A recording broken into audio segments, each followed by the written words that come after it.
The train's whistle cut through the Wyoming morning like a blade through butter, announcing its arrival to the small frontier town with a shrill cry that sent birds scattering from the station's weathered roof. Inside the passenger car, Magnolia Bennett pressed her gloved hand against the cool window glass, watching as the wild landscape gave way to civilization, or what passed for civilization, in this remote corner of the territory. The year was 1882, and she had traveled nearly 2,000 miles from Virginia, with nothing but a trunk packed by her late Aunt Josephine's trembling hands and a promise she wasn't certain she could keep. The trunk sat beside her now, its leather straps worn but secure, containing everything she owned in this world. 3 dresses suitable for a rancher's wife, her mother's silver-backed hairbrush, 2 quilts stitched by hands, now cold in the grave, a Bible with her family's names inscribed in fading ink, and undergarments modest enough to make even the strictest preacher nod with approval. Aunt Josephine had packed it during her final weeks, insisting with fever-bright eyes that Magnolia must answer the advertisement, must go west, must marry the cowboy who'd written such proper letters in careful script. The advertisement had been simple, almost stark in its honesty. Rancher, 28, God-fearing, seeks wife of good character for partnership in building a life on Wyoming cattle ranch. Must be strong of spirit and willing to work. Respond with references and photograph. Magnolia had responded out of desperation, not romance. The war had taken her father and brother. The subsequent years had taken her mother to grief and illness. And Aunt Josephine had been the last thread connecting her to family, to home, to anything resembling security. When that thread snapped with her aunt's final breath, Magnolia had found herself alone at 22, with no prospects, no income, and no future visible on any horizon except the one that stretched westward toward a man whose face she knew only from a single photograph, strong-jawed, serious-eyed, with sun-weathered skin and dark hair beneath a wide-brimmed hat, Duncan Crawford. The name had become a prayer and a question both, whispered in the night during the long journey as the train carried her farther and farther from everything she'd ever known. The conductor's voice boomed through the car. Silver Creek Station. Silver Creek. All passengers for Silver Creek. Gather your belongings. Magnolia's heart hammered against her ribs like a trapped bird as she stood on unsteady legs, smoothing the skirt of her traveling dress, dark green wool. Practical but pretty, the nicest thing she owned. Other passengers shuffled past, but she moved slowly, deliberately, as though she could delay the inevitable by simply taking smaller steps. A porter helped her with the trunk, his weathered face kind beneath a cap that had seen better days. "First time in Silver Creek, miss?" he asked as they maneuvered down the narrow aisle. "Yes," Magnolia managed, her voice smaller than she'd intended. "First time anywhere this far west. It's rough country, ma'am, but good people mostly. You got someone meeting you?" Yes. I believe so. What if he wasn't there? What if he'd changed his mind? What if he took one look at her and found her wanting? The photograph she'd sent had been taken 3 years ago, before grief had carved shadows beneath her eyes and worry had pressed lines between her brows. She was still presentable, still young enough, but the woman in that photograph had smiled with easier confidence than Magnolia could summon now. The platform was rough-hewn timber, gray with age and wear, and the town beyond it was smaller than she'd imagined. A single main street, lined with false-fronted buildings, their paint peeling in the relentless sun and wind. A general store, a saloon with its doors closed at this morning hour, a building that might be a hotel, another that proclaimed itself the Silver Creek Land Office in fading letters. Mountains rose in the distance, purple and imposing, and the sky overhead was so vast and blue it made her dizzy to look at it. Virginia had been green and close, with trees that hemmed you in like protective walls. This landscape offered no such comfort, only exposure, only endless space that made a person feel small and insignificant beneath its indifferent immensity. And there, standing beside a wagon hitched to 2 sturdy horses, was a man who could only be Duncan Crawford. He was taller than she'd expected, broader through the shoulders, his face more weathered than the photograph had suggested. He wore work clothes, denim trousers, a shirt that had once been blue but had faded to something softer, a leather vest, and that same wide-brimmed hat pulled low against the morning sun. His hands, she noticed as she approached with the porter carrying her trunk, were large and work-scarred, the hands of a man who earned his living through physical labor.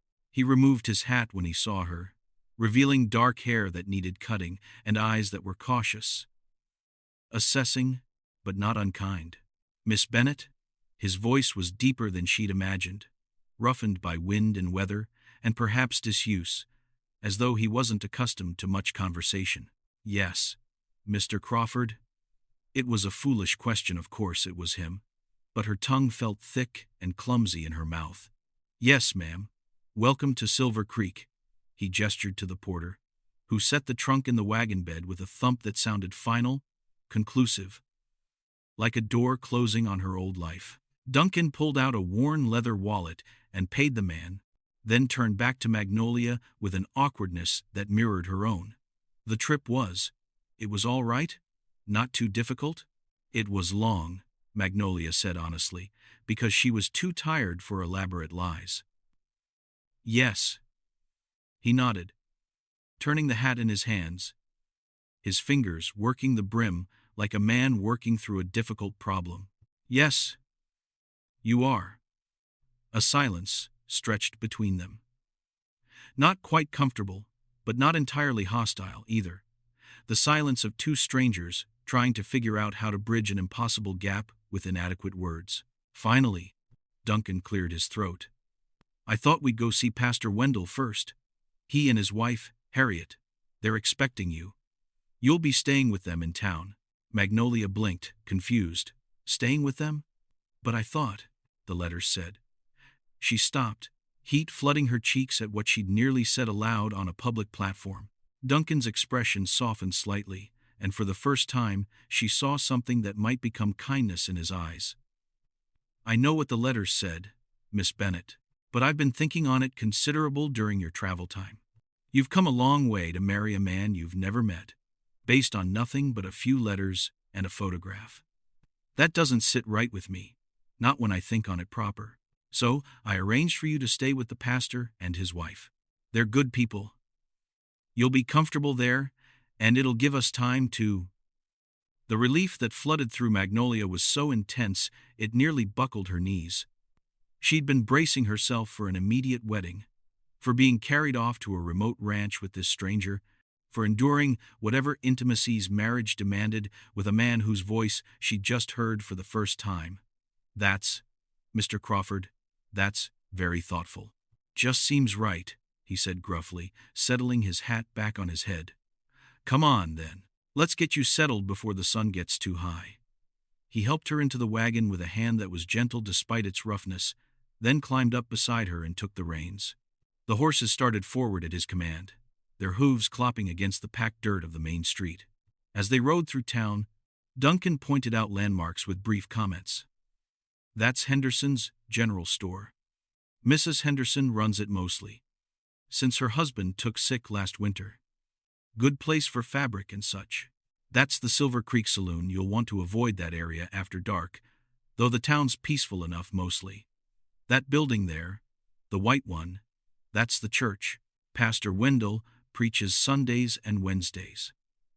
The church was simple, but well maintained, its white paint fresher than most of the buildings, its bell tower pointing toward that endless sky like a finger, reminding the town of higher purposes. They pulled up before a modest house behind the church, its porch swept clean and flower boxes beneath the windows, showing the determined optimism of someone trying to bring beauty to harsh country. Before Duncan could help Magnolia down, the front door opened, and a woman emerged 50-ish, with graying hair pulled back in a practical bun, and a face that radiated warmth like a stove on a winter morning. "You must be Magnolia," the woman called, hurrying down the steps with surprising energy. "I'm Harriet Wendell. Welcome, dear. Welcome. You must be exhausted from your journey. Duncan, bring her trunk inside. Won't you? I've got the spare room all ready, fresh linens and everything." She took Magnolia's arm with easy familiarity, guiding her toward the house as though she'd known her for years rather than seconds. "I hope you like chicken and dumplings because I've got a pot on for lunch. You're thin as a rail, child. We'll need to put some meat on those bones if you're going to survive Wyoming winters." Inside, the house was simple but comfortable, smelling of baking bread and soap and dried lavender. The spare room was small but clean, with a narrow bed covered in a colorful quilt, a washstand with a porcelain basin, and a window that looked out over a vegetable garden where early shoots were just beginning to emerge from the soil. Duncan carried her trunk inside and set it at the foot of the bed, then stood awkwardly in the doorway while Harriet fussed over pillows and curtains. "I'll come by tomorrow afternoon if that suits," Duncan said finally, his hat in his hands again. "Give you time to rest and settle in. We can talk then." "Tomorrow afternoon would be fine," Magnolia said softly. He nodded, started to leave, then turned back. "Miss Bennett? I'm glad you came. I know it took courage." And then he was gone, his boots heavy on the wooden floors, the front door closing behind him with a gentle thump. Harriet bustled over and took Magnolia's hands in her own. "Now then, dear, let's get you fed and let you rest. And this evening after supper, you and I can have a good talk. I imagine you have questions. And I've known Duncan Crawford since he was a boy of 15, trying to prove himself man enough to run a ranch. I can tell you anything you want to know." Her eyes, blue and sharp despite her grandmotherly demeanor, studied Magnolia with knowing sympathy. "This is all very overwhelming, isn't it?" "Yes," Magnolia whispered. And suddenly, the tears she'd been holding back for weeks since Aunt Josephine's death, since the decision to come west, since the moment she'd stepped on that train, came flooding out in great, gasping sobs. Harriet simply pulled her close and let her cry, patting her back and making soft, soothing sounds, asking no questions and demanding no explanations. That evening, after a meal of chicken and dumplings that Magnolia could barely taste through her anxiety, she sat in the pastor's parlor with Duncan Crawford, while Harriet sat nearby with her mending basket, serving as chaperone. Pastor Wendell, a lean man with kind eyes and a preacher's gentle authority, had excused himself to work on Sunday's sermon, leaving the three of them in the warm circle of lamplight. Duncan sat across from Magnolia, his hat on his knee, his work-roughened hands gripping it like a lifeline. For several long moments, neither of them spoke. The clock on the mantel ticked. Somewhere in the house, a floorboard creaked. Finally, Duncan cleared his throat. "Miss Bennett, I need to be honest with you about something. When I put that advertisement in the paper, I was thinking only of my own needs. Someone to cook and clean. Someone to help build a ranch into something lasting. Someone to—" He paused, color rising in his weathered cheeks. "Someone to build a family with. But during the weeks you were traveling, I got to thinking more and more about what it meant from your side. You were coming to marry a complete stranger, to live in a place you'd never seen, to make a life with a man you knew nothing about except what I chose to tell you in letters. That's what I agreed to," Magnolia said quietly, "when I answered your advertisement. I know. But that doesn't make it right. Not fully." Duncan leaned forward, his eyes intense and earnest. "My parents, God rest them, they married for love. They had 3 years of courting before my father asked.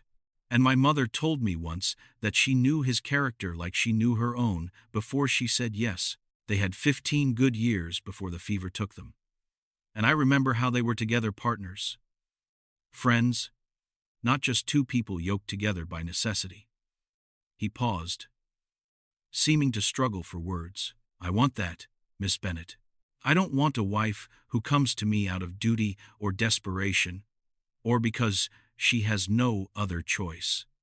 I want what my parents had." Magnolia's heart was beating fast, her hands clenched together in her lap. "What are you saying, Mr. Crawford?" He looked at her directly then, and she saw in his eyes something vulnerable and honest. "I'm saying I can't marry you tomorrow, Miss Bennett, or next week, or even next month. Not unless you truly want it. Not unless you know me, and I know you. And we can both say with clear conscience that we're choosing each other, not just accepting circumstances." The relief was dizzying, but so was the fear. "But I have nowhere else to go," Magnolia said, her voice barely a whisper. "I have no family left, no means to return east. No, you'll stay here with Pastor and Mrs. Wendell," Duncan interrupted gently. "I've already arranged it with them, and I'll pay your board. Mrs. Henderson at the general store needs help. Her husband's illness left her short-handed. You can work there, earn your own money if you want independence. And I'll come calling twice a week, proper-like, so we can get to know each other. If after 3 months you decide you want to marry me, then we'll marry. If you decide you don't, I'll buy you train fare to anywhere you want to go, and you'll leave with whatever wages you've earned, and no obligations to me whatsoever." Magnolia stared at him, stunned.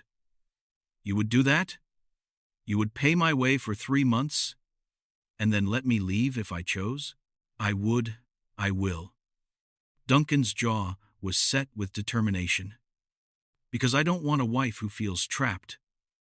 I want a partner who chooses me freely. But what if? What if the town talks? What if people think?" "Let them think what they want," Duncan said firmly. "Anyone who knows me knows I'm a man of my word and a man who respects propriety. You'll be living with the pastor and his wife, working at a respectable job, and I'll court you open and above board where anyone can see. There's nothing shameful in that." Harriet, who had been quietly mending throughout the conversation, looked up with approval shining in her eyes. "Duncan Crawford, your mother would be proud of you," she said softly. Duncan's expression softened briefly before returning to Magnolia. "So what do you say, Miss Bennett? Will you give us 3 months to see if there's something real here worth building on?" Magnolia's mind raced. She had expected duty and had steeled herself for it. She had expected to be married to a stranger and to make the best of an uncomfortable situation. She had not expected this offer of time, of choice, of dignity. She thought of her mother, who had married her father after a year-long courtship and had spoken of him with love, even on her deathbed. She thought of Aunt Josephine, who had never married but had told Magnolia once that she'd rather be alone than tied to the wrong man. She thought of the girl she'd been 3 years ago in that photograph, full of hopes and dreams that seemed foolish now, but perhaps weren't entirely dead. "I cannot marry you tomorrow, Mr. Crawford," she said finally, her voice gaining strength as she spoke. "I don't know you. I don't know your character or your temperament, or whether we could build a life together that would honor God and bring happiness to us both." She saw something flicker across his face, hurt, perhaps, or disappointment. But he nodded slowly. "I understand. But," Magnolia continued, lifting her chin slightly, "I will accept your offer. 3 months of courtship, proper and respectable. Let me see who you really are, Mr. Crawford. Let me earn my yes instead of giving it out of necessity." Duncan's face transformed, a smile breaking across his features like sunrise over those distant mountains. "That's all I'm asking, Miss Bennett. Let me earn your yes instead of expecting it." He stood, placed his hat on his head, and gave a small bow that was awkward but endearing. "I'll call on you Sunday after church services, if that's agreeable." That would be agreeable. After he left, Magnolia sat in the quiet parlor while Harriet finished her mending. The older woman finally set aside her basket and looked at Magnolia with gentle wisdom. "That took courage, child, for both of you." "I'm terrified," Magnolia admitted. "What if 3 months go by and I realize I can't stay? What if I've wasted his time and my own? And what if 3 months go by and you realize you've found exactly what you were meant to find?" Harriet countered. "Life's full of what-ifs, dear. The question is whether you face them with faith or fear." She stood and patted Magnolia's shoulder. "Get some rest now. Tomorrow's Sunday, and you'll meet the whole town at church. Best to be well rested for that particular ordeal." That night, in the narrow bed in the spare room, Magnolia opened her trunk and pulled out her journal, a leather-bound book her mother had given her years ago, now half filled with entries that chronicled loss and grief and desperate hope. By candlelight, she wrote carefully, "I thought I was traveling toward duty and obligation. Perhaps faith brought me here, not for convenience, but for something true. I have been given 3 months to discover if a stranger can become a husband, if a foreign land can become home, if duty can transform into love. God help me face whatever I find with courage." She blew out the candle and lay in the darkness, listening to the unfamiliar sounds of this western night wind against the walls, the distant call of some night bird, the creaking of the house settling. Somewhere out there in the darkness was a ranch, and a man who had offered her something she hadn't dared hope for. Time. Time to choose. Time to see. Time to, perhaps, learn to love. The trunk sat at the foot of her bed, packed by hands that had wanted the best for her, even in death. But the life that would emerge from that trunk was hers to build now, hers to shape, hers to accept or reject. For the first time since her aunt's death, Magnolia felt something unfamiliar stirring in her chest. Not quite hope, not yet, but something like the possibility of hope. And for now, in this strange place so far from everything she'd known, that fragile possibility was enough to let her close her eyes and sleep. The church bell rang bright and clear across Silver Creek that first Sunday morning, calling the faithful to worship with a voice that carried over the rough-hewn buildings and out across the grasslands beyond. Magnolia stood before the small mirror in her room, adjusting her best dress, a deep burgundy with modest lace at the collar that had been her mother's before it was altered to fit her smaller frame. Her hands trembled slightly as she pinned her dark hair into a proper bun, leaving a few soft curls to frame her face. This would be her introduction to the community, her first appearance as the woman who had traveled across the country to potentially become Duncan Crawford's wife, but who had, rather scandalously, refused to marry him immediately upon arrival. Harriet had assured her the night before that the town would be curious, but generally kind. "Small towns are like families," the pastor's wife had said, while helping Magnolia press the burgundy dress. "They gossip and speculate, but at heart they want their own to be happy. Duncan's well respected here, built that ranch with his own 2 hands after his parents passed, never caused trouble, helps neighbors when they need it, pays his debts, and shows up to church regular. If he vouches for you, most folks will give you the benefit of doubt." Still, Magnolia's stomach fluttered with nervous butterflies as she descended the stairs to find Harriet and Pastor Wendell waiting in their Sunday finest. The pastor was a tall, lean man in his mid-50s with gentle eyes and the calloused hands of someone who'd done hard labor before finding his calling in ministry. He smiled warmly at Magnolia and offered his arm. "Ready to meet Silver Creek, Miss Bennett?" "As ready as I'll ever be, I suppose." The walk to the church took only a few minutes. But already, people were gathering, families in wagons, cowboys who'd ridden in from surrounding ranches, townspeople in their Sunday clothes that ranged from fine Eastern fashions to carefully mended frontier practical. Eyes turned toward Magnolia as she walked between the pastor and his wife, and she could feel the weight of curiosity like a physical thing. Whispers followed in their wake, but Harriet simply nodded and smiled to everyone, her presence a shield of respectability. Inside the church, the pews were rough but polished with care, and windows on both sides let in the brilliant morning light. The church was filling rapidly, families settling into their customary spots with the comfortable ease of long habit. And there, in a pew halfway back on the right side, sat Duncan Crawford. He wore a suit that was clearly kept for special occasions, dark wool, slightly worn at the elbows but clean and pressed, with a string tie at his throat. His hair had been cut and combed, and when he saw Magnolia enter, he stood immediately, his hat already in his hands. Harriet guided Magnolia to a pew near the front on the left side, but Magnolia felt Duncan's gaze on her throughout the service. Pastor Wendell preached from Proverbs, speaking of wisdom and patience and the value of a virtuous woman, and Magnolia wondered if he'd chosen the passage specifically for her benefit. The congregation sang hymns with more enthusiasm than polish, and during the final prayer, Magnolia found herself adding her own silent petition. "Lord, give me wisdom to know the right path. Give me courage to walk it, whatever it may be."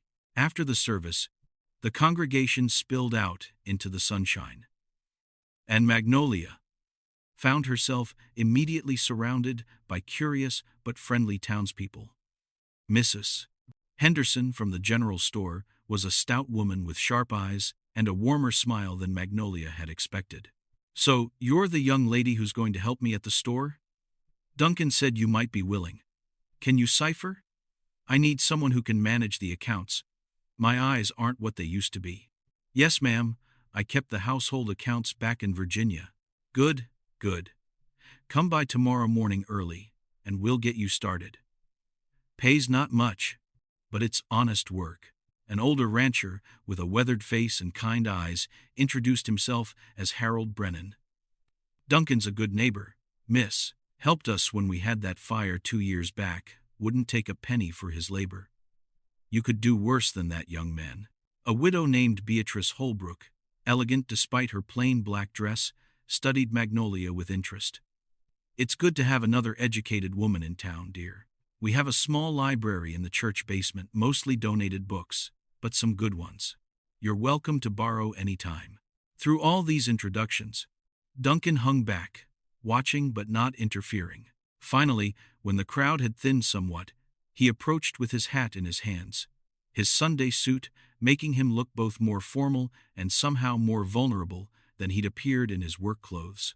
"Miss Bennett," he said formally, very aware of the watching eyes around them, "I was wondering if you might care to take Sunday dinner with my foreman and his wife at the ranch today. Mrs. Harriet has agreed to accompany us as chaperone, and it would give you a chance to see the place. See what kind of life you'd be considering." Magnolia glanced at Harriet, who nodded encouragingly. "That would be.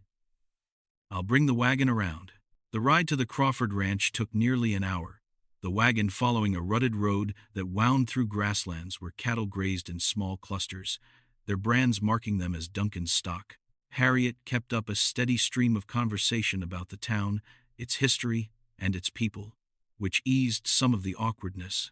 Duncan drove the wagon with quiet competence, occasionally pointing out landmarks, a creek that ran year-round, the boundary of his property, a stand of cottonwoods where he'd once helped deliver a breech calf in the middle of winter.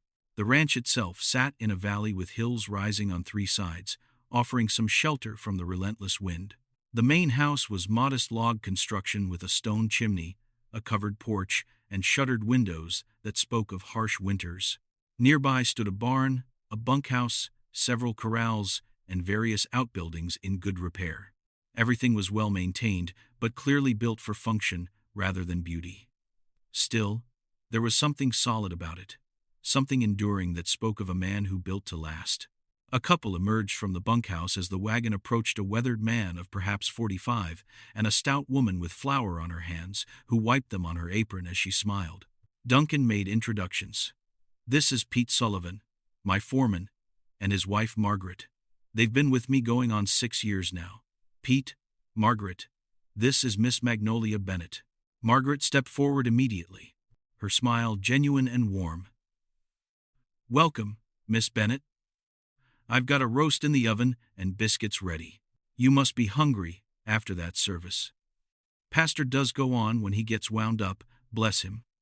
She linked her arm through Magnolia's with easy familiarity. "Come inside, where it's cooler. The men can tend to the horses." Inside the main house, Magnolia looked around with careful attention. The main room served as kitchen and living area both, with a large stone fireplace dominating one wall and a sturdy table with 6 chairs in the center. The furniture was handmade but well-crafted, no woman's touch evident in the decoration, but everything clean and orderly. Through a doorway, she could see what must be Duncan's bedroom, and there was a ladder leading to a loft that probably served as storage or additional sleeping space. What caught her attention most, however, was a new addition, clearly under construction. A doorway had been framed in the far wall, leading to what would become another room. The framing was complete, but the walls weren't yet finished. "Duncan's been working on that since he sent for you," Margaret said, noticing Magnolia's gaze. "A proper bedroom for a wife," he said, "private and respectful. He's been at it every evening after his other work's done." There was approval in her voice, and perhaps a gentle push for Magnolia to appreciate the gesture. Dinner was hearty and delicious roast beef with potatoes and carrots, fresh biscuits with butter, and an apple pie that Margaret explained she'd made from fruit she'd preserved the previous fall.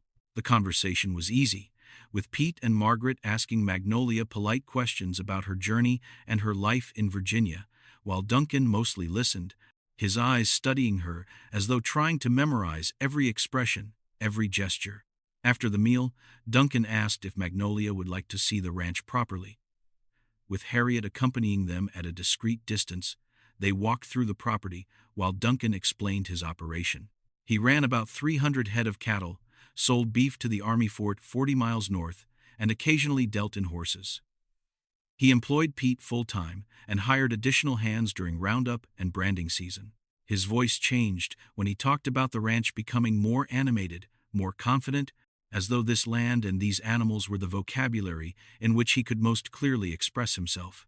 "When my parents died," he said as they stood on a small rise overlooking the valley, "I was 15 years old and didn't know a damn thing, pardon my language, about running a ranch. Pete found me trying to deliver a calf wrong and took pity on my ignorance. He taught me everything I know about cattle and horses and this land. Took me 7 years to pay off my father's debts and get the place profitable. But I did it without selling off any land. That matters to me, keeping what my parents built, honoring their work." Magnolia looked at his profile as he gazed over his land, seeing the pride there, but also the loneliness. This was a man who'd built something substantial, but he'd built it alone, and the emptiness of that accomplishment showed in the spaces between his words. "It's beautiful," she said softly, meaning it. The land was harsh and unforgiving, but there was a stark beauty to it, a wildness that called to something deep in her spirit that had been dormant for too long. Duncan turned to look at her, his expression serious. "It's hard, too. Winters are brutal. We lose stock to cold and wolves. Summers can bring drought that dries up the creeks. It's not an easy life, Miss Bennett. I won't pretend it is. I never expected easy, Mr. Crawford. I only hoped for honest." Something shifted in his eyes. Respect, perhaps, or recognition. "I can promise you honest." The following weeks established a pattern that became as regular as the church bell's Sunday ring. Duncan would come calling on Sunday afternoons after church services, and again on Wednesday evenings.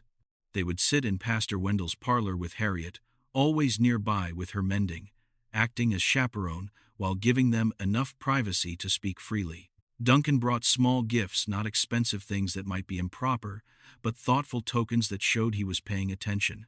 A jar of honey from bees that lived near his ranch after she'd mentioned loving honey in her tea. A book of poetry that Mrs. Holbrook had recommended after Magnolia had borrowed several volumes from the church library. Wildflowers picked from the meadows near his property, simple but bright in a mason jar. During those early visits, they talked carefully, circling around deeper truths, like nervous horses approaching an unfamiliar water source.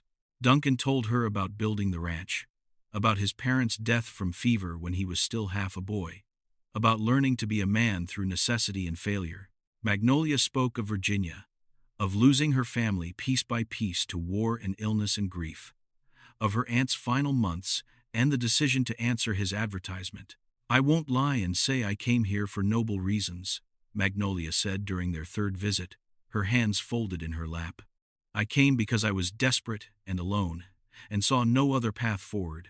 "I won't lie either," Duncan replied. "I sent that advertisement because I was lonely and tired of cooking my own meals and washing my own clothes, and because I'm 28 years old and want sons to leave this ranch to when I'm gone. Those aren't particularly noble reasons either." They looked at each other across the small parlor, and something like understanding passed between them, the acknowledgement that they were both flawed human beings trying to make practical decisions in an imperfect world, and that perhaps honesty was the best foundation they could build on. By the second month, the conversations deepened. Duncan began revealing the struggles. He rarely spoke of his fear, of failure, of losing the ranch his parents had built, of being alone his entire life. "Sometimes at night," he said quietly during a Wednesday evening visit, "I sit on my porch and look at the stars, and I feel so small beneath that sky. So insignificant. I wonder If I'm foolish to think I can build something lasting here, if I'm just fighting a battle, I'll eventually lose to drought or wolves or simple loneliness. Magnolia felt her heart soften toward this man who could admit such vulnerability. My mother used to say that we're not meant to fight our battles alone. That's why God gave us companions, she said. Not to make life easy, but to make it bearable when it's hard. Is that why you answered my advertisement? Because you needed someone to make life bearable? Partly, Magnolia admitted, but also because I was tired of being afraid all the time. Afraid of poverty, afraid of becoming a burden, afraid of dying alone and forgotten. Your letter offered something different.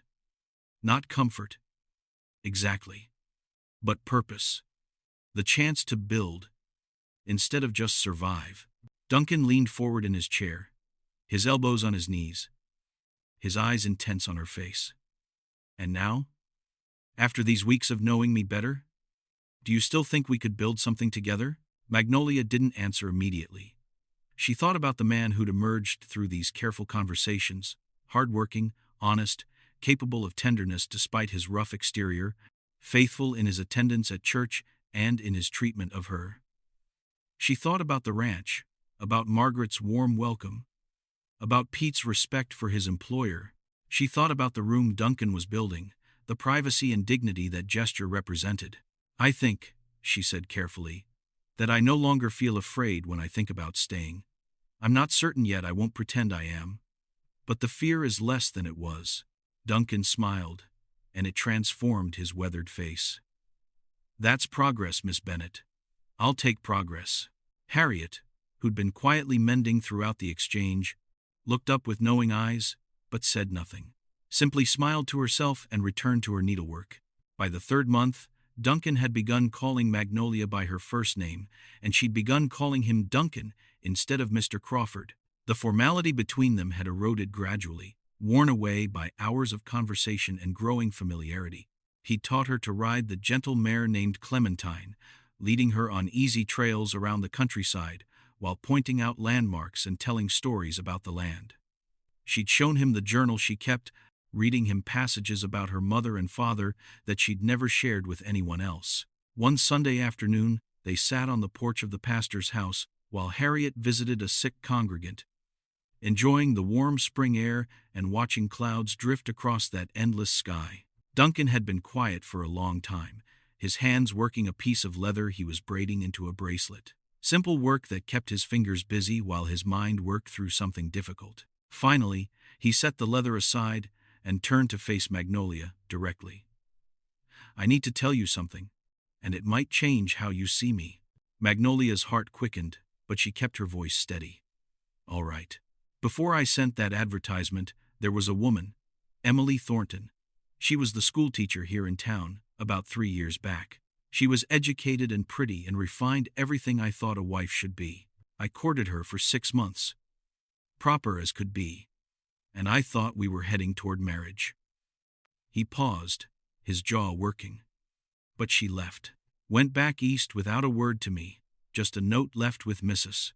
Henderson saying she couldn't bear the isolation and the roughness of frontier life. She'd expected something different, I suppose. Something softer. I'm sorry, Magnolia said softly. That must have hurt. It did. Still does, if I'm honest. But what hurt most was realizing she'd never really seen me, not the real me. She'd seen what she wanted to see. And when reality didn't match her imagination, she ran. Duncan looked at Magnolia with raw honesty in his eyes. I don't want that again, Magnolia.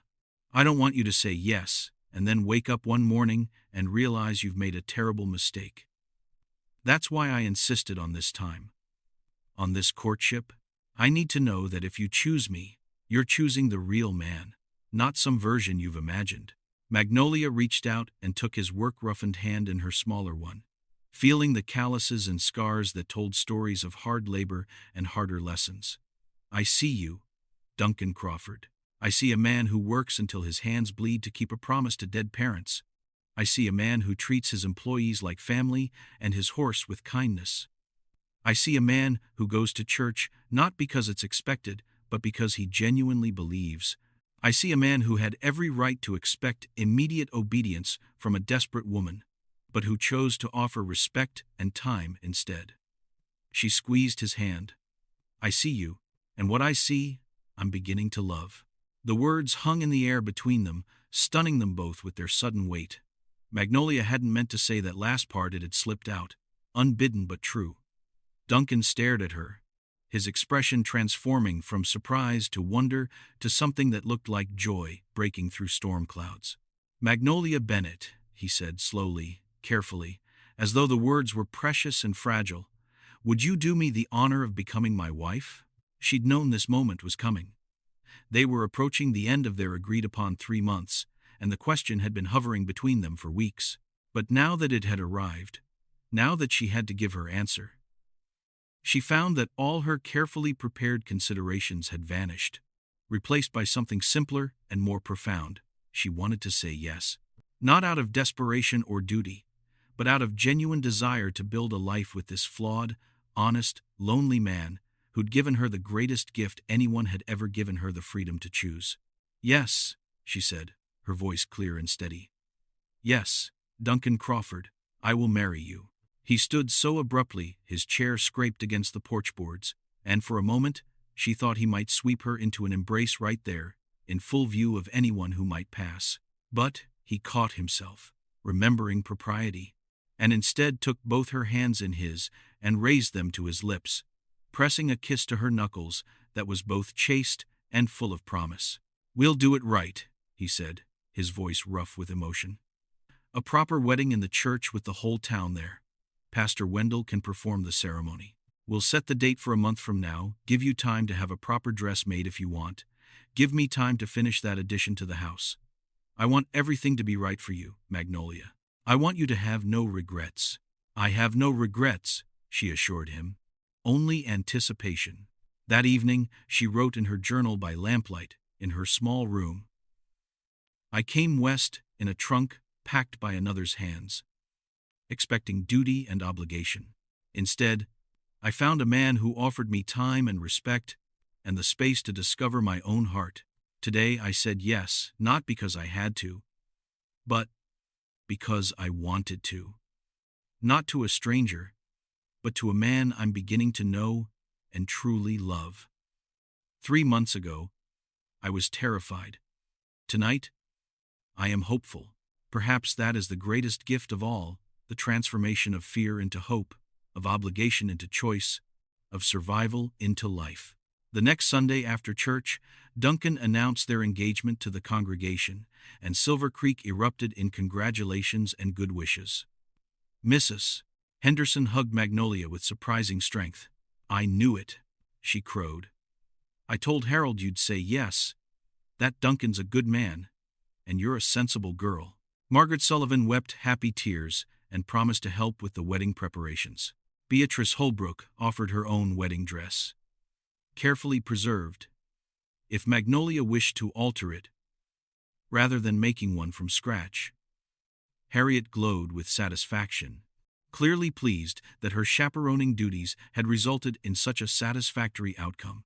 And through it all, Duncan stood beside Magnolia with quiet pride, his hand at the small of her back, a gesture of possession, yes, but also of protection and partnership. When people congratulated him, he simply said, I'm the fortunate one. She chose me when she could have chosen to leave. That's a gift I won't forget. The month before the wedding passed in a blur of preparation and growing anticipation. Magnolia continued working at the general store, but spent her evenings with Harriet and Margaret, sewing the wedding dress and planning the simple ceremony. Duncan finished the addition to the house and built a wardrobe for Magnolia's clothes and a dressing table with a mirror that Margaret said he'd ordered special from a catalog. He was at the house constantly those final weeks, always with some excuse, consulting her opinion on curtains for the new bedroom, asking if she preferred blue or green for the quilt Margaret was making as a wedding gift, wondering if she liked the carved wooden box he'd made to hold her jewelry. He's nervous, Harriet told Magnolia one evening as they hemmed the wedding dress. Men act busy when they're nervous. He's afraid you'll still change your mind. I won't, Magnolia said firmly. I've made my choice, and I'm at peace with it. Good. Because that man has been alone too long, and he needs you more than he probably knows how to say. The wedding took place on a brilliant June morning, with the whole town in attendance. The church was decorated with wildflowers and ribbon, and someone had brought in a piano from the saloon so that Mrs. Henderson's daughter could play the wedding march. Magnolia wore Beatrice Holbrook's altered dress, white silk, that had yellowed slightly to ivory, but was still beautiful, with lace at the collar and cuffs. Duncan stood at the altar in a new suit he'd had specially made, his hair freshly cut, his eyes red-rimmed as though he'd barely slept. Pastor Wendell performed the ceremony with gentle authority, speaking of partnership and faith and the covenant of marriage. When it came time for vows, Duncan's voice was steady despite his emotional state. I, Duncan Crawford, take you, Magnolia Bennett, to be my lawfully wedded wife. I promise before God and these witnesses to love you, honor you, cherish you, and provide for you all the days of my life. I promise to be faithful in plenty and in want, in joy and in sorrow, in sickness and in health, for as long as we both shall live. Magnolia's voice was clear and strong. I, Magnolia Bennett, take you, Duncan Crawford, to be my lawfully wedded husband. I promise before God and these witnesses to love you, honor you, cherish you, and stand beside you as partner and helpmate all the days of my life. I promise to be faithful in plenty and in want, in joy and in sorrow, in sickness and in health, for as long as we both shall live. They exchanged simple gold bands that Duncan had bought from a traveling jeweler, and when Pastor Wendell pronounced them man and wife and gave Duncan permission to kiss his bride, the church erupted in applause. The kiss was brief and chaste, but full of promise, the first of many to come, the sealing of a covenant freely chosen and faithfully entered. The celebration afterward involved food and music and dancing in the churchyard, with the whole town contributing dishes and good wishes. As evening approached and the party began to wind down, Duncan helped Magnolia into the wagon for the ride back to the ranch. Her ranch now, her home. She wore her traveling dress and carried a small bag with her nightclothes, while her trunk would be delivered the following day. The ride was quiet, both of them slightly overwhelmed by the magnitude of what they'd done, the permanence of the commitment they'd made. But when Duncan helped her down from the wagon at the ranch house, he lifted her easily and carried her over the threshold, as tradition demanded, setting her down gently in the main room where Margaret had left lamps burning low and supper warming on the stove. "Welcome home, Mrs. Crawford," Duncan said softly, his hands still at her waist. "Home," Magnolia repeated, tasting the word. "Yes, home." That night, in the privacy of the room Duncan had built for her, for them they came together as husband and wife, with tenderness and respect, and a growing passion that surprised them both. What happened in that marriage bed was sacred and private, but it sealed their union in ways that went beyond legal documents and spoken vows, binding them together in body as they were already bound in heart and commitment. Afterward, lying in Duncan's arms in the darkness, listening to his steady heartbeat beneath her ear, Magnolia felt a peace she hadn't known since before the war had torn her family apart. This man, this place, this life, she had chosen it all freely, and it had chosen her back. The girl who'd arrived in that trunk 3 months ago, terrified and desperate, had become a woman who knew her own mind and had claimed her own future. "Duncan?" she whispered into the darkness. Thank you, for giving me time, for letting me choose." His arms tightened around her. "Thank you for choosing me, Magnolia." "You already are," she assured him, and as sleep claimed them both, wrapped in each other's warmth, neither could have known the trials and joys that lay ahead, the drought that would test their partnership, the child who would nearly cost Magnolia her life, the years of building and growing and becoming something stronger together than they ever could have been apart. But that night, in that moment, the future was full of nothing but possibility and promise, and love freely given was answer enough for any question the years ahead might ask. The first weeks of marriage unfolded with the awkward grace of two people learning a new dance, stumbling occasionally but always catching each other before anyone fell. Magnolia woke each morning to the unfamiliar weight of Duncan's arm across her waist and the sound of his breathing beside her. And there was comfort in that presence, even as she adjusted to no longer being alone. She learned the rhythms of ranch life. Rising before dawn to make breakfast for Duncan, Pete, and whatever hired hands were working that season. Managing the chickens and the vegetable garden that Margaret had helped her plant. Preparing hearty midday dinners and simpler suppers. Washing clothes in the big copper tub on Mondays and ironing on Tuesdays. It was hard work. Harder than anything she'd done in Virginia, where there had been servants before the war and then just less to manage after. Her hands, which had been soft from her months at the general store, began to roughen and callous.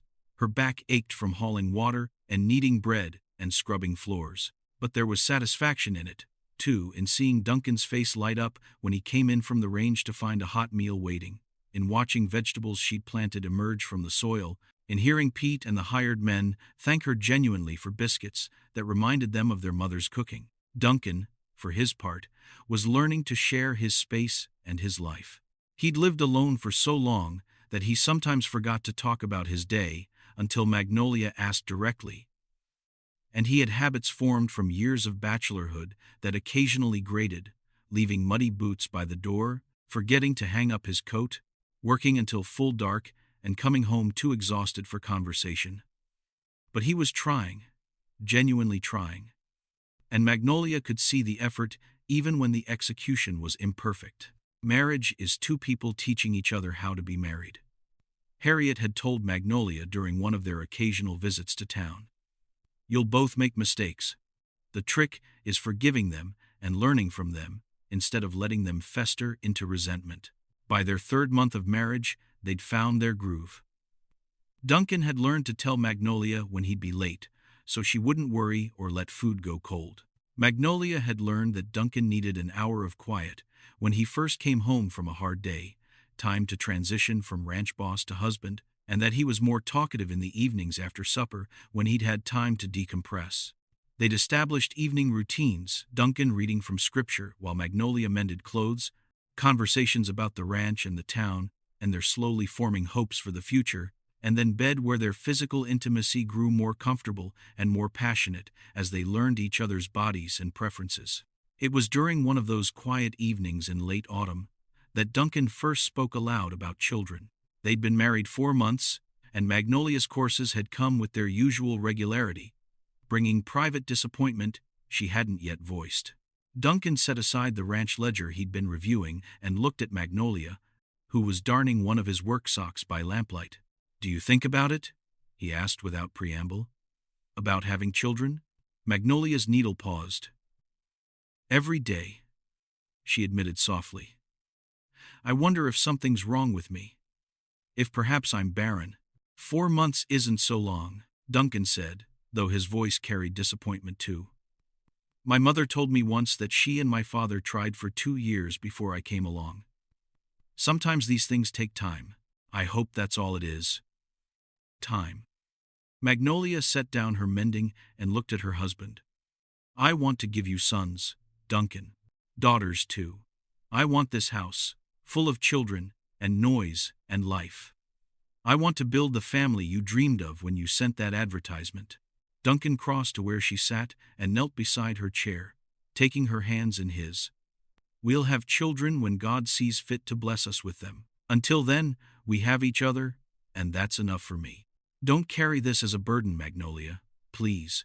She leaned forward and kissed him, grateful for his kindness even as she held her private worry close.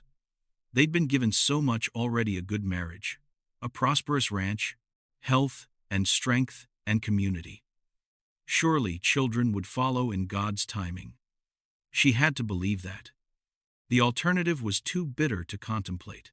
Winter came hard that year, sweeping down from the mountains, with winds that howled around the ranch house and snow that piled in drifts against the barn.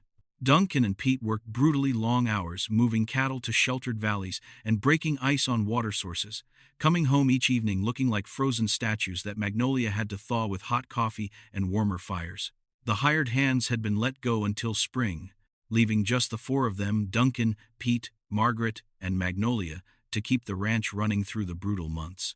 "This is what I warned you about," Duncan said. One particularly bitter evening, as he sat by the fire trying to warm hands that were red and chapped despite his leather gloves. "The hardness of this life.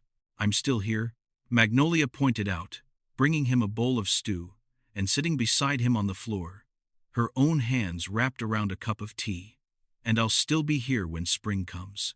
He looked at her with such love and gratitude that her heart squeezed. "I don't deserve you." "Nonsense. We deserve each other, the good and the hard both." But winter brought more than just cold and snow. It brought illness to the town. Scarlet fever swept through Silver Creek like wildfire, taking 3 children and 2 elderly people before the bitter cold finally killed off whatever malignant force had been spreading the disease. Duncan and Magnolia stayed away from town during the worst of it, terrified of bringing the sickness back to the ranch. But they heard the stories from Pete, who made occasional supply runs, Mrs. Henderson's grandson taken in 3 days, the Cooper's daughter surviving but left deaf in one ear, Pastor Wendell and Harriet nursing the sick until they collapsed from exhaustion themselves. When spring finally broke through winter's grip, it felt like resurrection. The snow melted into rushing creeks, the grasslands turned green, and cattle that had survived the winter began to fatten on new grass. Duncan hired back his seasonal hands and began the work of roundup and branding, long days of hard labor that left him exhausted but satisfied. Magnolia worked alongside Margaret to plant a larger garden this year, putting in extra vegetables that they could preserve for the next winter.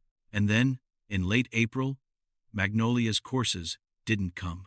She waited a week, not wanting to say anything until she was certain, not wanting to raise hopes that might be dashed. But when the second week passed with no sign of her monthly flow, and when she woke 3 mornings in a row feeling queasy and strange, she allowed herself to believe. That evening, after supper, after Pete and Margaret had returned to their quarters, she asked Duncan to sit with her by the fire. "I have something to tell you," she said, her voice trembling slightly with excitement and fear both. Duncan's expression became concerned. "What's wrong? Are you ill?" "No, not ill." She took his large, work-roughened hands in hers and placed them on her still flat stomach. "Pregnant, I think. I'm almost certain." The transformation of his expression was something she would remember forever, shock giving way to wonder, giving way to pure, unbridled joy. He made a sound that was half laugh and half sob, pulling her into his arms so tightly she could barely breathe. "A baby," he whispered into her hair. "We're going to have a baby, if God wills it. I'm still early.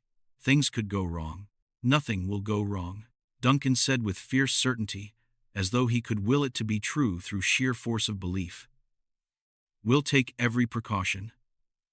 I'll hire someone to help with the heavy work around the house. You won't lift anything heavier than a teacup. Whatever you need, Magnolia. Whatever you want.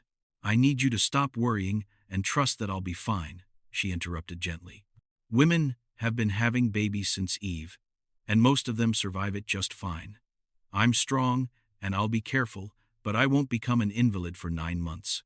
But Duncan did worry, excessively so as the pregnancy progressed. By June, when Magnolia's belly had just begun to show a small round curve, he'd hired a woman from town, widow Martha Kellerman, to come 3 days a week to help with heavy cleaning and laundry. By July, he'd consulted with Dr. Emmett Thorne no less than 5 times, asking questions about Magnolia's health, her diet, what signs might indicate trouble. By August, when Magnolia was noticeably pregnant and feeling the baby move inside her like small fish swimming, Duncan had begun planning how to get her to town when her time came, fretting about distance and weather and what might go wrong.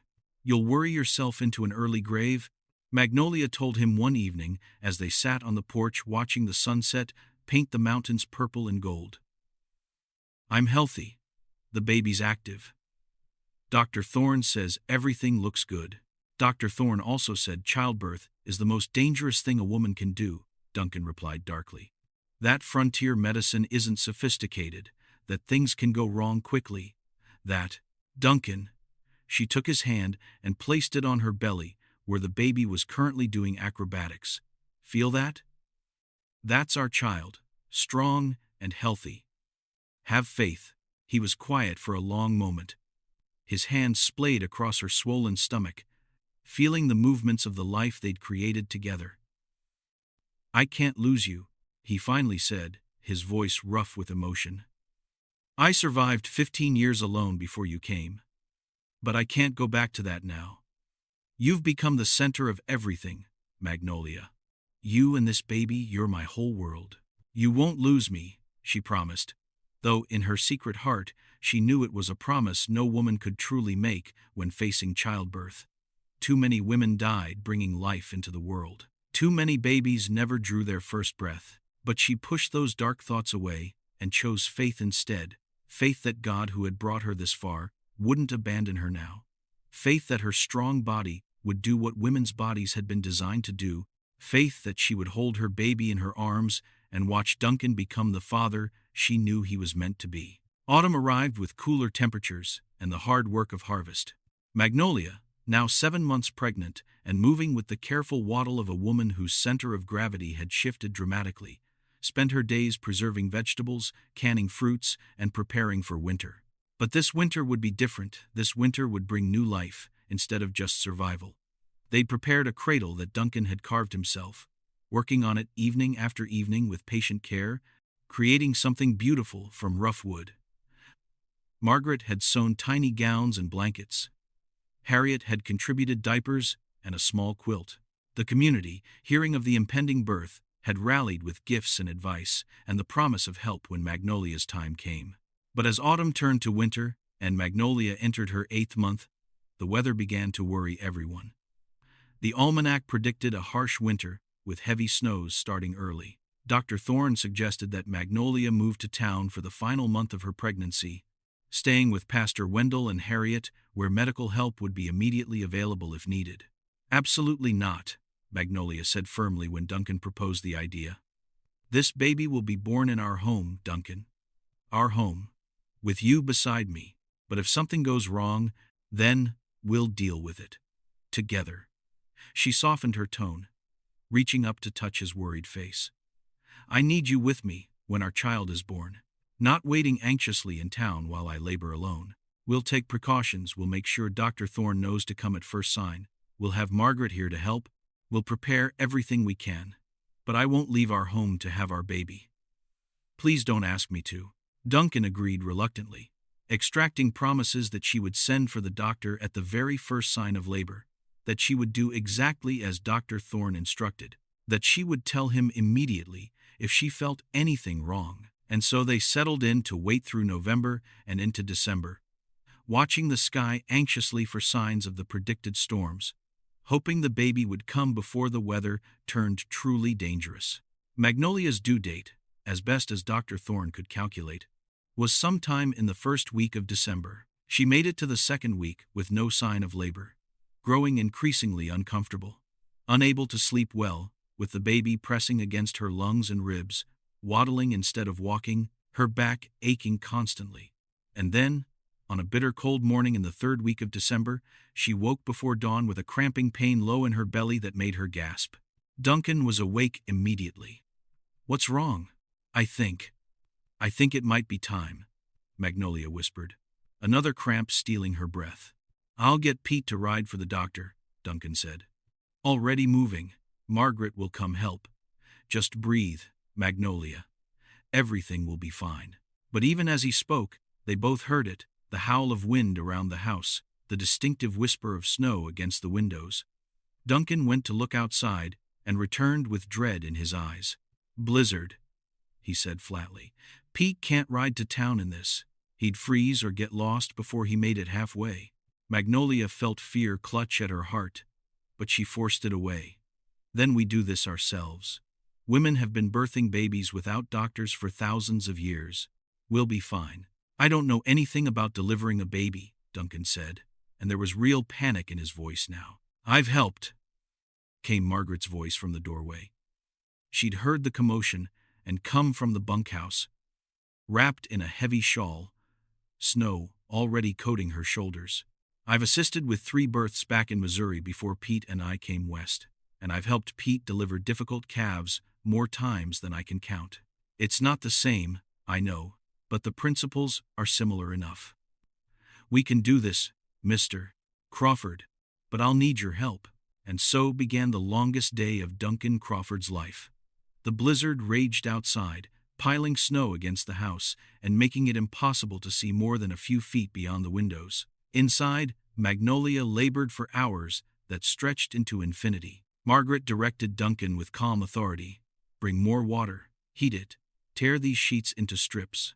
Hold Magnolia's hand, help her walk when she needs to move. Give her sips of water, pray out loud so she can hear you and know she's not alone. Duncan had never felt so helpless or so terrified. He'd faced down angry bulls and winter storms and financial ruin, but none of it compared to watching the woman he loved suffer through contractions that grew longer and harder as the hours passed. She tried to be brave, tried not to scream. But as evening approached and the labor intensified, she couldn't hold back anymore. Her cries tore at Duncan's heart, making him want to rage at God for designing a system where new life required such agony. I can't, Magnolia sobbed during a brief respite between contractions, her face pale and drenched in sweat despite the winter cold. I can't do this anymore. It's too much. Yes, you can, Duncan said fiercely, gripping her hand so tightly he was probably hurting her but unable to let go. You're the strongest person I know. Magnolia Crawford, you traveled 2,000 miles to marry a stranger. You've survived frontier winters and built a home in wild country. Margaret checked Magnolia's progress and looked up with relief. You're fully ready now, Mrs. Crawford. With the next contraction, you need to push. Push hard, and we'll bring this baby into the world. What followed was primal and terrifying and somehow sacred all at once. Magnolia pushed with a strength Duncan hadn't known humans possessed, her hand crushing his as she bore down. Margaret coached and encouraged. Duncan prayed aloud, fragments of psalms and desperate pleas and promises to God that he'd give anything, do anything, if only his wife and child survived this. And then, as the blizzard howled its loudest outside, and the lamps flickered in the wind that found every crack in the walls, a new sound joined the storm's fury, the thin, outraged cry of a newborn baby. It's a boy, Margaret announced, tears streaming down her face as she held up the squalling, red-faced infant. A healthy baby boy. Duncan felt his knees go weak with relief and joy so intense it was painful. But his joy was short-lived because Margaret's expression had changed to alarm, and Magnolia, instead of reaching for her baby, had gone frighteningly pale, her eyes rolling back. She's hemorrhaging, Margaret said urgently. Mr. Crawford, I need you to hold pressure here while I tend to the baby. Press down hard, we need to stop the bleeding. The next hour was a blur of terror. Duncan followed Margaret's instructions with shaking hands, pressing on Magnolia's abdomen, while Margaret quickly cleaned and swaddled the still-crying baby, then returned to help. Pete, who'd been waiting anxiously in the main room, came in to take the baby when instructed, his weathered face gray with worry. Between them, Margaret and Duncan worked to stop the bleeding that threatened to steal Magnolia from them just when they'd gained their son. Duncan prayed more fervently than he'd ever prayed in his life. He made bargains with God. He begged. He wept openly while his hands maintained steady pressure. Magnolia, who'd been unconscious through most of it, began to stir, her eyelids fluttering. Magnolia? Duncan's voice was hoarse from praying and crying. Love, can you hear me? Baby, she whispered, the word barely audible. Where's my baby? Pete's got him. He's perfect, Magnolia. A perfect little boy. And you're going to be fine. You have to be fine because I can't do this without you. Do you hear me? You have to be fine. Margaret, exhausted and shaking, cleaned up the worst of the mess and then sent Pete to fetch the baby. The infant had quieted somewhat, wrapped snugly in blankets, his tiny face scrunched and red but undeniably beautiful. Pete placed him carefully in Magnolia's arms, and she looked down at her son with wonder and exhaustion and instant, fierce love. Hello, little one, she whispered. I'm your mama. The baby's eyes opened briefly, unfocused but somehow seeming to look at her, and his tiny fist escaped the blankets to wave aimlessly in the air. Duncan reached out and let his son's fingers wrap around one of his much larger ones, marveling at the perfect miniature fingernails, the delicate skin, the life they'd created together. "We should name him Josiah," Magnolia said softly. "It means God heals or God supports. Because God supported us through this night, Duncan. We couldn't have done it alone." "Josiah Duncan Crawford," Duncan said, testing the name and finding it right. "Welcome to the world, son. You gave us quite a scare coming on a night like this. But you're here now, and that's all that matters." The blizzard continued for 2 more days, trapping them all at the ranch house. Margaret stayed with them, helping care for both mother and baby, while Duncan alternated between watching them sleep with terrified vigilance and handling the necessary work around the ranch with Pete. Dr. Thorne finally made it out on the 3rd day when the snow stopped, riding through drifts that came up to his horse's chest, and examined both Magnolia and baby Josiah thoroughly. "You're extraordinarily lucky," the doctor told them after his examination. "The hemorrhaging could have killed her easily. The fact that you were able to stop it with just pressure and basic frontier medicine is, well, it's nothing short of miraculous. Someone was watching over you." "We know," Duncan said simply, his hand resting on Magnolia's shoulder as she nursed their son for what felt like the 100th time. "We know." Recovery was slow.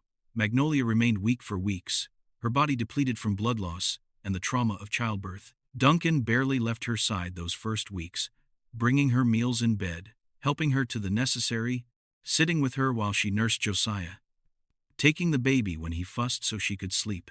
Pete and Margaret took over running the ranch, with Pete managing the livestock and Margaret handling the housework and cooking, their quiet competence allowing Duncan to focus entirely on his wife and newborn son. But gradually, day by day, Magnolia's strength returned. Color came back to her cheeks. She could sit up without dizziness. She could walk from the bedroom to the main room without needing to stop and rest. And the baby, small but healthy, began to thrive, nursing enthusiastically, sleeping for slightly longer stretches, starting to make the tiny noises and expressions that would eventually become his personality. By the time spring arrived, Magnolia was fully recovered and the ranch had survived another winter. Josiah was 3 months old, fat and happy, with Duncan's dark hair and Magnolia's eyes. The rhythm of their life had adjusted to accommodate this new person who demanded attention at all hours, but who brought joy that far outweighed the exhaustion and disruption. One evening in early April, Duncan and Magnolia sat on their porch watching the sunset while Josiah slept in his cradle inside, visible through the open door. The air was warm, for the first time in months, carrying the scent of new grass and possibility. "Do you remember when you first arrived?" Duncan asked, his arm around Magnolia's shoulders. "How terrified you looked. Stepping off that train." "I was terrified," Magnolia admitted. "I thought I was traveling toward duty and obligation. I thought I'd spend my life going through the motions of marriage without ever really living. And now?" She turned to look at him, this man who'd given her time when he could have demanded immediate compliance, who'd loved her through her fear and uncertainty, who'd brought their son into the world with his own shaking hands, and who'd nearly lost his mind when she'd almost died. "Now I know I found everything I'd given up hope of having: love and partnership and family. I found home, Duncan. Not just a place, but a home." He kissed her then, soft and sweet. And from inside the house came the sound of their son beginning to stir, letting out the small fussing noises that would escalate to full crying if not addressed quickly. They both stood, moving together toward the sound of their child, toward the life they'd built together, one choice, one day, one act of faith at a time. The trials weren't over, they never were. There would be more harsh winters, more financial struggles, more moments of fear and uncertainty. But they would face them together now. This family they'd formed from a mail-order advertisement and a woman brave enough to say no before she could say yes. And that made all the difference. The years unfurled like a quilt, spread across their lives. Each square a memory, each stitch a day survived and lived, and cherished. Josiah grew from infant to toddler to boy, with the startling speed that all parents marvel at and mourn in equal measure. By his second birthday, he was walking and talking in simple sentences, following Duncan around the ranch on sturdy legs, demanding to help with everything, even when his help consisted mostly of getting underfoot and asking endless questions. He had his father's serious nature, but his mother's quick smile, and everyone who met him remarked on his unusual composure for such a young child. Magnolia's recovery from Josiah's traumatic birth was complete, but the experience had left her cautious about having more children. Dr. Thorne had warned that another pregnancy might bring the same hemorrhaging complications or worse, and for 2 years after Josiah's birth, she and Duncan were careful to prevent conception through methods the doctor had reluctantly explained and that they practiced with awkward diligence. But as Josiah approached his 3rd birthday and Magnolia's health remained robust, her longing for another child grew too strong to ignore. "Are you certain?" Duncan asked when she told him she was ready to try again. They were in their bedroom, speaking in whispers so Josiah wouldn't hear from his small room next door. The addition Duncan had originally built for Magnolia had become their son's space when he outgrew his cradle. "I won't risk losing you, Magnolia. Not for anything, not even for more children. We won't know unless we try," she replied, taking his worried face in her hands. "And I refuse to let fear stop us from having the family we both want. God protected me through Josiah's birth. I have to trust he'll protect me again if another child is meant to be." So they stopped being careful, and within 3 months, Magnolia was pregnant again. This time, Dr. Thorne monitored her closely throughout the pregnancy, visiting the ranch monthly to check her health and making Duncan promise that he would bring her to town well before her due date so she could deliver at the doctor's small clinic where proper medical equipment was available. Duncan, remembering the terror of Josiah's birth, agreed immediately and held firm despite Magnolia's protests that she wanted this baby born at home too. "I almost lost you last time," he said with a finality that brooked no argument. "I won't gamble like that again. You'll go to town 6 weeks before your due date. Stay with Pastor Wendell and Harriet, and have this baby where Dr. Thorne can help if things go wrong." And so, in the spring of Josiah's 4th year, Magnolia traveled to town with Duncan and their son, settling into the Wendells' now familiar guest room for the final weeks of her pregnancy. Josiah, confused by the disruption to his routine, clung to both parents and asked repeatedly when they could go home. Duncan commuted between ranch and town, spending nights with his family and days managing the ranch work with Pete, wearing himself thin with worry and exhaustion. But this time, when labor came, it progressed smoothly and quickly. Dr. Thorne was present throughout, and when Magnolia delivered a healthy baby girl after only 6 hours of labor, there was no hemorrhaging, no crisis, just the exhausted joy of new life safely arrived. They named her Ruby Magnolia Crawford Ruby for the deep red color of her face when she cried, which was often, and Magnolia for her mother who'd been brave enough to try again despite her fear. Ruby was different from Josiah from the very beginning. Where he'd been calm and serious, she was passionate and dramatic, expressing every feeling with full body commitment. She cried loudly when hungry, laughed with abandon when tickled, and demanded constant attention with a persistence that left Magnolia exhausted but charmed. Josiah, initially uncertain about this small, noisy creature that took so much of his parents' attention, gradually became protective and gentle with his sister, singing to her when she fussed, and bringing his parents reports of her every movement. "I think she smiled at me, Papa," he would announce solemnly. "I think she knows I'm her big brother." The ranch continued to prosper. Duncan had expanded the herd and begun selling breeding stock to other ranchers, earning a reputation for quality cattle and fair dealing. He'd hired 2 full-time hands in addition to Pete, built a second, larger bunkhouse, and purchased additional grazing land from a neighbor who decided frontier life wasn't for him. The work was constant and demanding, but Duncan thrived on it, coming home each evening tired but satisfied, eager to hold his children and talk with his wife about the day's work and tomorrow's plans. When Ruby was 2 and Josiah was 6, Magnolia discovered she was pregnant again. This pregnancy was unplanned. They'd been careful, but not careful enough, and brought mixed feelings. Duncan's immediate reaction was fear for Magnolia's health, while Magnolia herself felt overwhelmed at the prospect of managing two small children and an infant. But as her belly swelled with their third child, apprehension gave way to anticipation. Their family was growing, their home was full of life and noise and love, and whatever challenges another child brought, they would face them together. This third birth was easiest of all, a boy born healthy and robust after a labor that lasted only 4 hours, with no complications beyond the normal discomfort and exhaustion. They named him Nathaniel James Crawford, Nathaniel meaning gift from God, which felt appropriate for this surprise child, and James after Duncan's father, who'd built the original ranch. Nathaniel was a happy baby who seemed content with life from his very first breath, smiling early and rarely fussing, except when genuinely hungry or uncomfortable.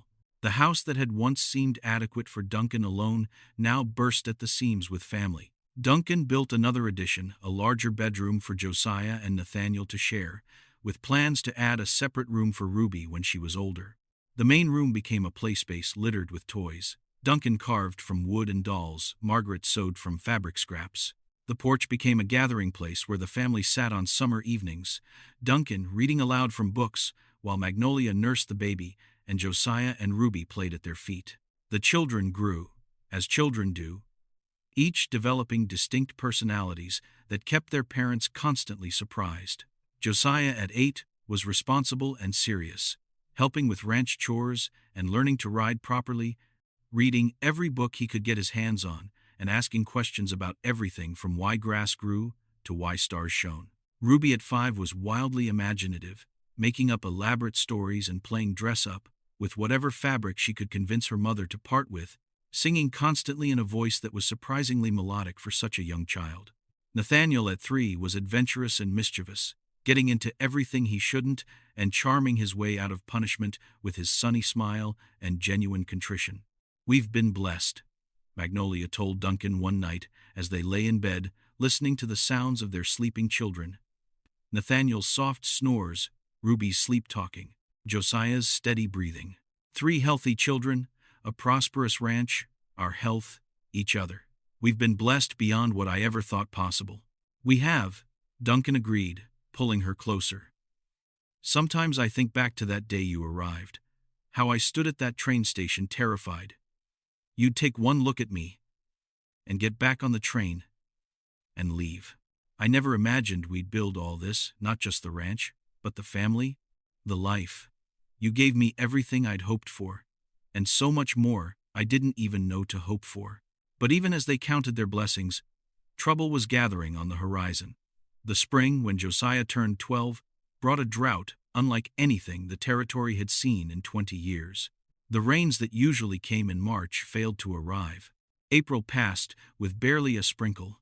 May brought nothing but hot sun and wind that sucked moisture from the earth and left the grasslands brown and brittle.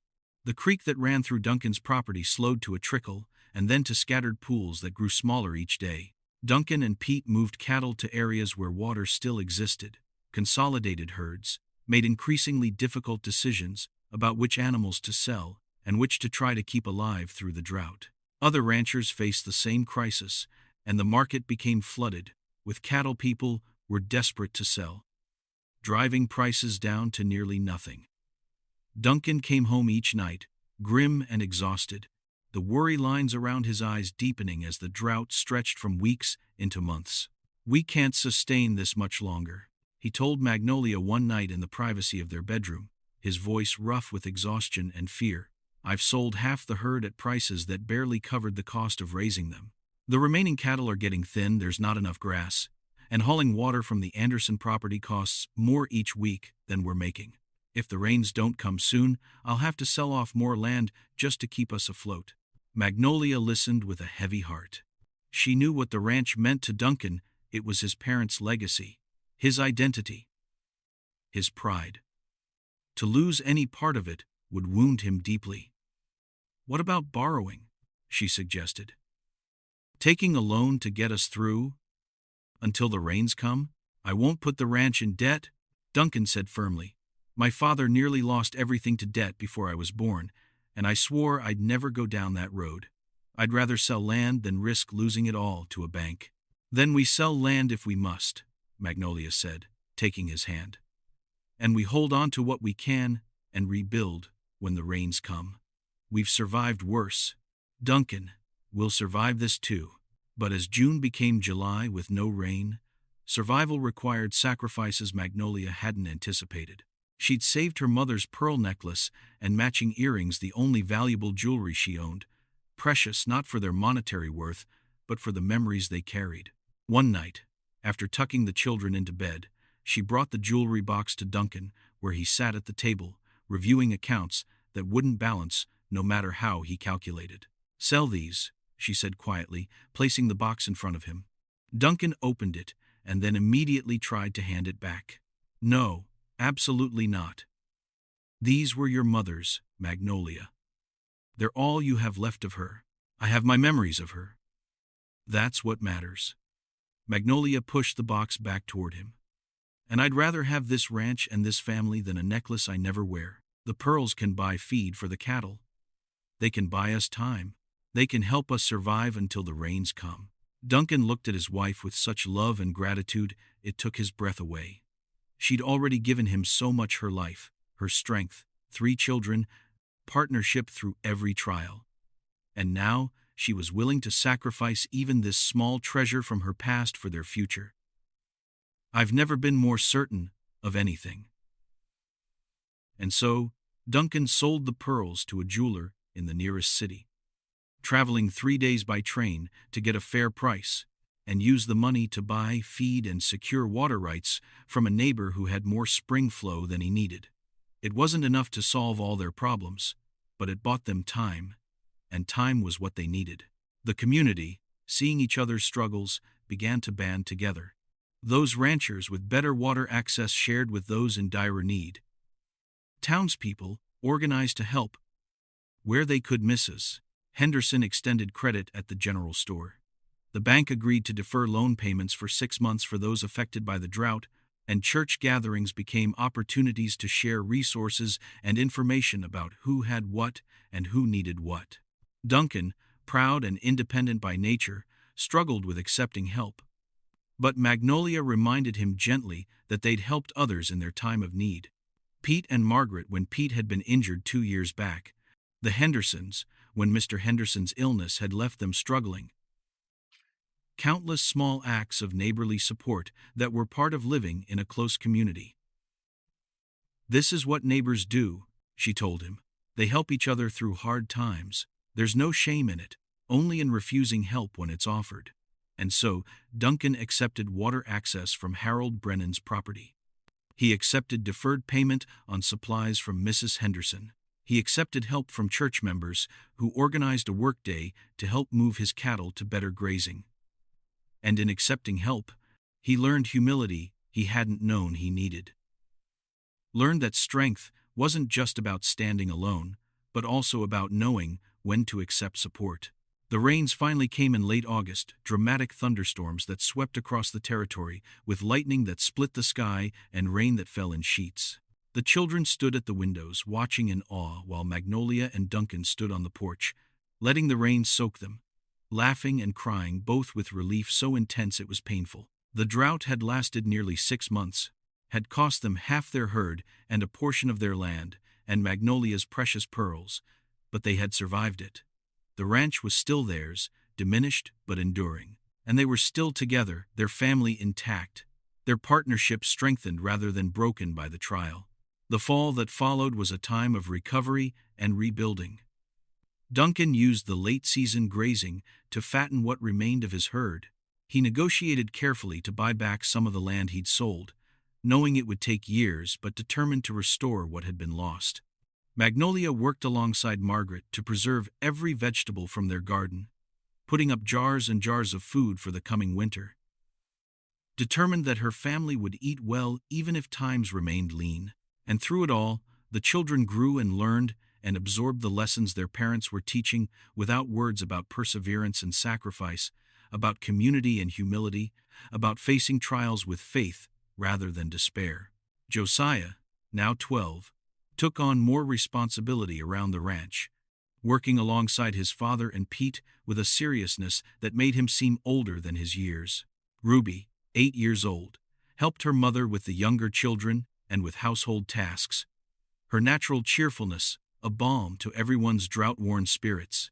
Nathaniel, 6 and still more interested in play than work, nonetheless learned that when times were hard, even the youngest had to help where they could. It was during that autumn of recovery that Magnolia missed her courses again. She was 37 now, and she'd assumed her childbearing years were behind her. 3 children seemed plenty, and the practical challenges of managing the household and helping with ranch work were difficult enough without adding an infant to the mix. But when the familiar signs of pregnancy began to appear, she felt a complicated mix of emotions. Worry about another mouth to feed when finances were still tight, fear that her aging body might not handle pregnancy as well as it had before, but also a deep, surprising joy at the prospect of new life after such a season of loss and hardship. She told Duncan on an evening when the children were already in bed and they sat together on the porch, watching stars emerge in the clear autumn sky. "I'm pregnant again," she said without preamble. "I know the timing isn't ideal, given everything we've been through." Duncan pulled her into his arms so quickly she gasped. "That's wonderful," he said fiercely. "That's a blessing, Magnolia. New life after everything tried to drain the life out of us. That's God reminding us that better days are coming. You're not worried? About the expense? We'll manage," he said firmly. "We always do.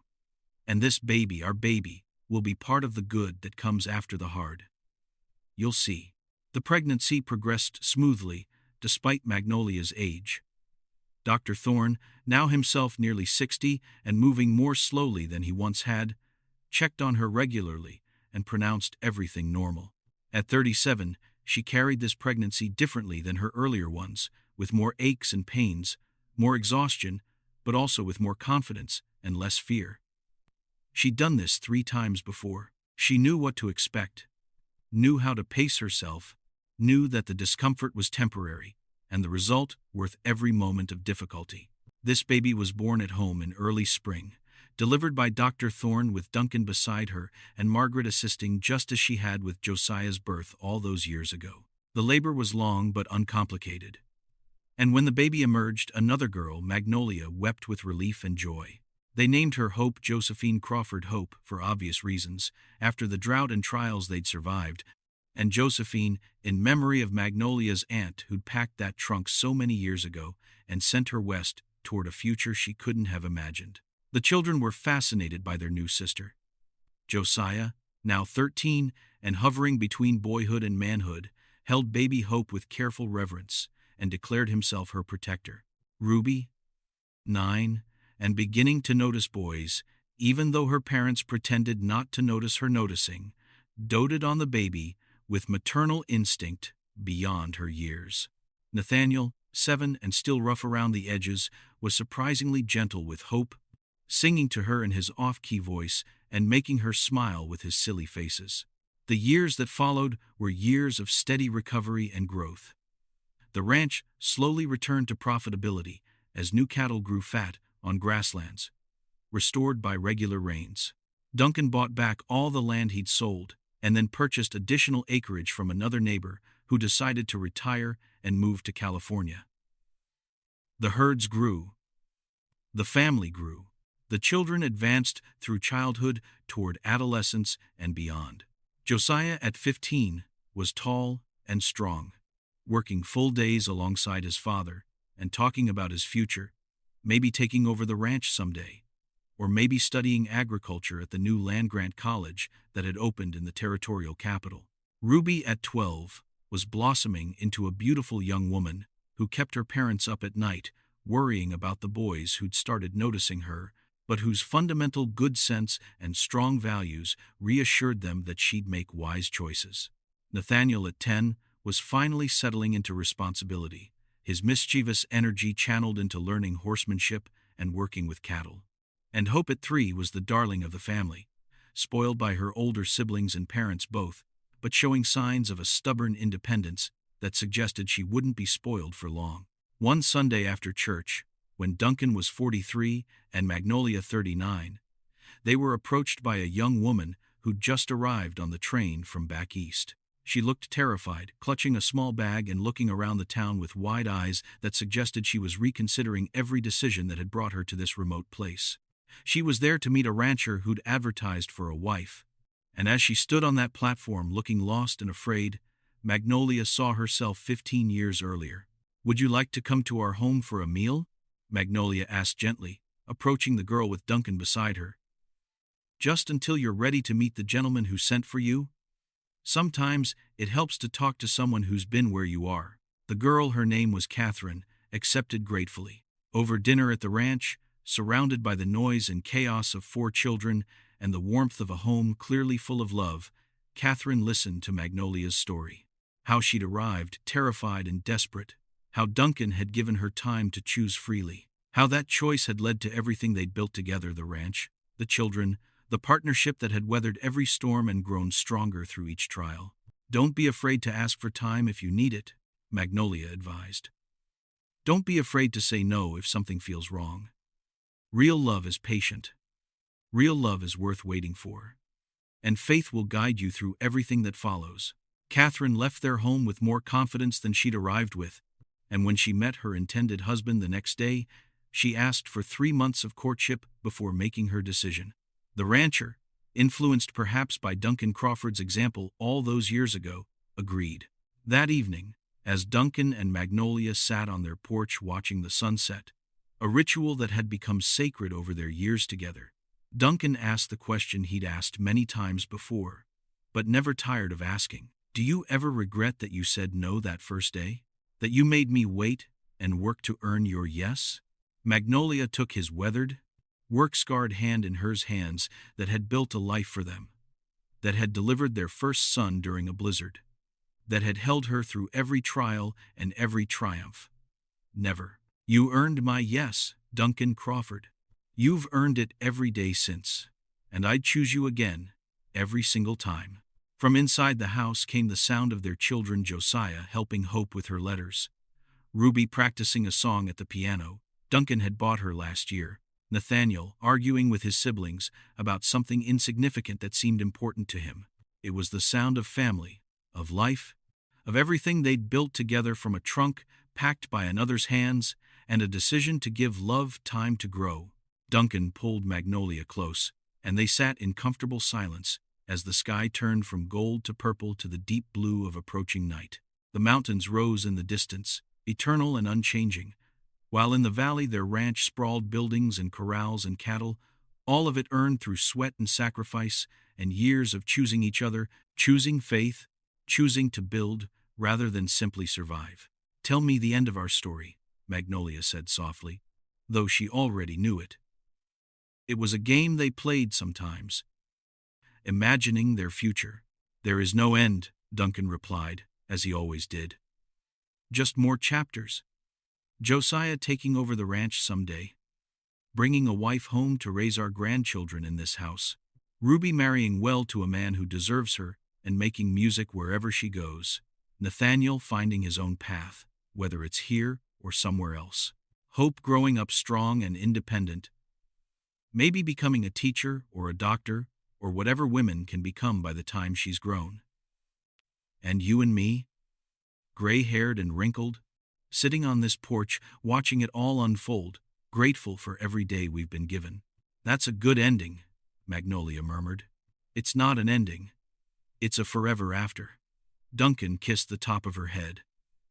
"That's what we built, Magnolia. Not just a ranch or a family, but a forever after that keeps getting better even when it's hard. Especially when it's hard." And as the stars emerged one by one in that endless western sky, as their children's voices carried through the open windows, as the life they'd built together breathed and moved and continued around them, they knew it was true. They'd come from such different places, she from Virginia, with a trunk packed for duty, he from loneliness, sending advertisements into the void, and they'd built something neither could have imagined. Not perfect, never perfect, but real and true and lasting. A mail-order bride who'd said no before she said yes. A cowboy who'd offered time instead of demanding immediate compliance. Two strangers who'd become partners, friends, lovers, parents, and anchors for each other through everything life threw at them. That was their story. That was their forever after. And looking back across 15 years of marriage, neither would have changed a single moment of it, not the fear or the trials, not the drought or the near death, or the countless small and large challenges they'd faced. Because all of it, every struggle and every triumph had been necessary to build this life, this family, this love that grew deeper and stronger with each passing year. They'd earned their yes, both of them, through patience and sacrifice, and choosing each other again and again and again. And that made all the difference. In her small bedroom, Hope began to cry, needing comfort before sleep. Ruby's singing quieted as she went to soothe her baby sister. Josiah's deep voice rumbled something about checking the barn before bed. Nathaniel thundered down the stairs to argue that he should be allowed to go help his older brother. The everyday chaos of family life swirled around them, and Duncan and Magnolia stood together to go inside, to be parents and partners one more time before the day ended and a new one began. "Thank you," Magnolia said as they reached the door. "For what?" "For giving me time, for giving me choice, for giving me this." She gestured at the house full of life and noise and love. "For giving me everything." "Thank you for saying yes," Duncan replied simply. And hand in hand, they went inside to their family, their forever after, their life earned through patience and faith and love that grew stronger with every passing season. A message to you. Dear reader, did this story touch your heart? Does it remind you that the best things in life are worth waiting for? That real love grows through patience and respect, and that faith can carry us through even the darkest trials? If you enjoyed this story, I'd be incredibly grateful if you would. Like this video to help others discover this faith-filled love story. Subscribe to the channel so you never miss another heartwarming tale of courage, faith, and love. Share this story with someone who needs to hear a message of hope and perseverance. Comment below and tell me, what was your favorite moment in Magnolia and Duncan's journey? Which character resonated most with you?